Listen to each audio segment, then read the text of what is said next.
সড়ক দুর্ঘটনায় প্রাণ গেল দেশের উদীয়মান সঙ্গীত শিল্পী আহসান তানভীর পিয়ালের। সামাজিক মাধ্যমে তথ্যটি নিশ্চিত করেছে তার ব্যান্ড অড সিগনেচার।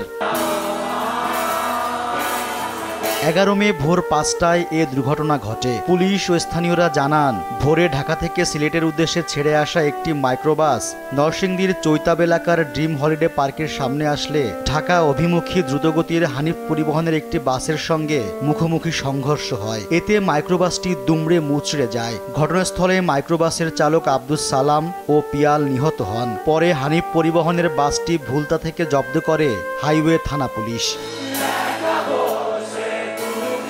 জানা গেছে, সিলেটে একটি কনসার্টে অংশ নেয়ার কথা ছিল অড সিগনেচারের। পথিমধ্যে ঘটল এই দুর্ঘটনা।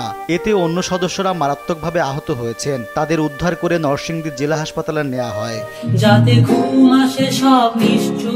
অড সিগনেচার তরুণ প্রজন্মের কাছে খুব অল্প সময়ে জনপ্রিয়তা পাওয়া একটি ব্যান্ড। 2017 সালে এর আত্মপ্রকাশ ঘটে।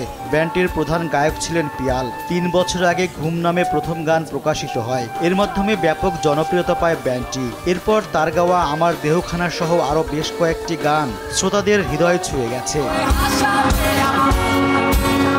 পিয়ালের অকাল মৃত্যুতে শোকের ছায়া নেমে এসেছে সংস্কৃতি অঙ্গনে। সামাজিক মাধ্যম পরিণত হয়েছে শোক বইয়ে। রিজওয়ান সিদ্দিকী, দেশ টিভি।